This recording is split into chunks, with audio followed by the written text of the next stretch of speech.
Buenos días, bienvenidos. A continuación, el presidente del Gobierno de España descubrirá una placa como tributo y homenaje a las exiliadas y exiliados españoles, luchadores por la libertad en el 80 aniversario del exilio republicano español. Que tengo todas las banderas.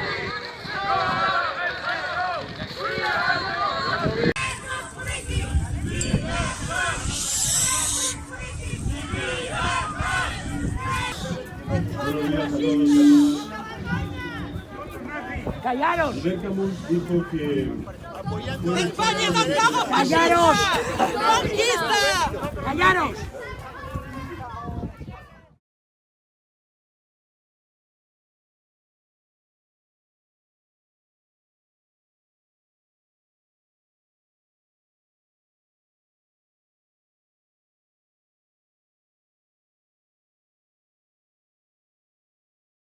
El conseller Raül Romeva n'ha passat 440 a la presó. Com sabeu, l'acompanyen en aquesta trista condició de presos polítics, i dic trista per la democràcia, membres del govern català i líders de la societat civil.